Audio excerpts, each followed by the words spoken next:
ভারতের পক্ষে যারাই পদক্ষেপ নেবে তারা ভারতের দালাল হিসেবে চিহ্নিত হবে। জনগণ ভারতকে আর চায় না, ভারতের আধিপত্য বাংলাদেশে হোক এটাও চায় না। কিন্তু বাংলাদেশের জনগণ ভারতের বিরুদ্ধে না। আমরা ভারতের ক্ষতি হয়, বাংলাদেশের জনগণ কখনো এই ধরনের কাজ হবে না, করবে না। কারণ আমরা ইসলাম ধর্মে বিশ্বাস করি। ইসলাম ধর্মে বলে অন্যের কোনো ক্ষতি হয় এরকম কোনো কাজ করবে না। আমরা সেটাতে বিশ্বাস করি, কারো ক্ষতি হোক এই ধরনের কর্মকাণ্ড থেকে আমরা বিরত। নির্বাচন থেকে বাইরে রাখা হয়েছে, তাদের রেজিস্ট্রেশন বাতিল করা হবে। আমরা তাদেরকে ধন্যবাদ জানাই। রেজিস্ট্রেশন অবশ্যই বাতিল করতে হবে, কারণ যারা ভারতের দালাল, যারা ভারত প্রেমী, যারা লেনজুর দর্জি, তাদেরকে বাংলাদেশে আর জায়গা দেওয়া কোনো অবস্থাতেই ঠিক হবে না। তারা এই দেশের লোক না, তারা ভারতের লোক, তারা ভারতেই পলাইছে। এটা আপনারা এটা বুঝতে হবে, দেশবাসীকে বুঝতে হবে। তারা যদি সাহসী হতো, তাদের যদি সৎ সাহস থাকতো, তারা দেশ ছেড়ে পলাইতো না। তারা দুর্নীতিবাজ, তারা জুলুমবাজ, স্বৈরাচার, টাকা লুণ্ঠনকারী, টাকা পাচারকারী। সুতরাং তারা দেশ থেকে পলাইছে। তাদের শাস্তি নিশ্চিত করতে হবে এবং যদি প্রয়োজন পড়ে রাত দিন ট্রায়াল করতে হবে। একাধিক কোর্টের ব্যবস্থা করতে হবে। 2টা কোর্ট না, 4টা কোর্ট না, দরকার হলে 6টা কোর্ট করেন, 10টা কোর্ট করেন। কিন্তু এই দুর্নীতিবাজ এবং স্বৈরাচারকে শাস্তির আওতায় নিয়ে আসতে হবে। সব যে একসাথে হয়ে যাবে এটা সম্ভব না। আমাদেরকে ইঞ্চি ইঞ্চি করে আগাইতে হবে। আপনারা এখন সব করলেন, আগামী দিন যারা সরকারে আসবে তারা যদি এটা সংসদে পাস না করে তাহলে আপনারা কি করবেন? আবার রাস্তায় নামবেন? রাস্তায় নামা তো ঠিক হবে না তখন।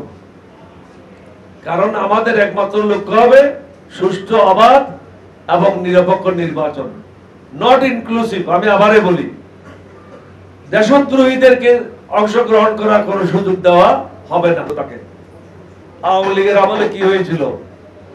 কেউ কারো মজলিসে যেত না, কেউ কারো সাথে দেখা করতো না, সবাই একা একা থাকতো। এভাবে একটা দেশ চলতে পারে না।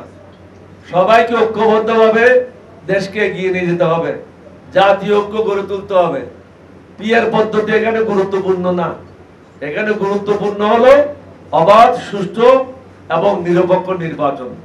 জামাত ইসলামের লোকেরা সবাই শিক্ষিত এবং শত শত ডক্টরেট ডিগ্রি হোল্ডার আছে।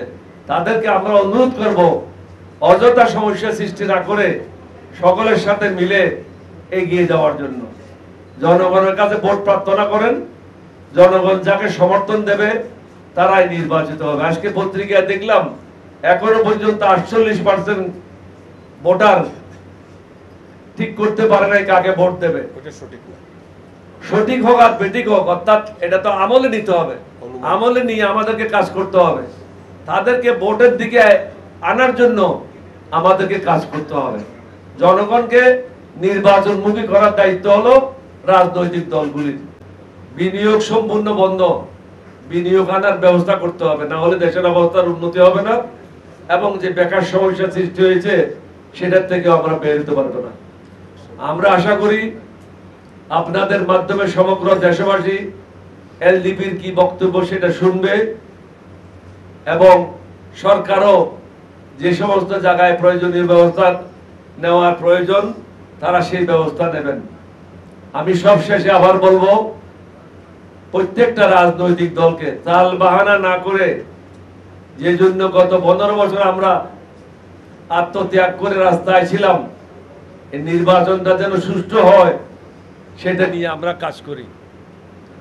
নির্বাচন ব্যাহত হয় এই ধরনের কোন বক্তব্য রাখা, এটা হবে হাসিনাকে সাহায্য করার শামিল এবং হাসিনার দালাল হিসেবে আমরা চিহ্নিত হব। অহংকার মানুষকে ধ্বংস করে। সুতরাং আমাদেরকে এগুলি থেকে বিরত থাকতে হবে। যেটা ন্যায়, যেটা আইন, সেগুলি মেনে জনগণের উপকারে কাজ করতে হবে। শুধু অফিসে গেলাম, মজা করলাম, আত্মীয় স্বজনদেরকে সুযোগ সুবিধা দিলাম, নিজের ছেলে মেয়েদেরকে ব্যবসা বাণিজ্য দিলাম, এটা কিন্তু উপদেষ্টাদের লক্ষ্য না। আমরা আশা করব উপদেষ্টারাও সঠিকভাবে তাদের দায়িত্বগুলি পালন করে দেশবাসীকে সঠিক পথে এগিয়ে নিয়ে যাবেন।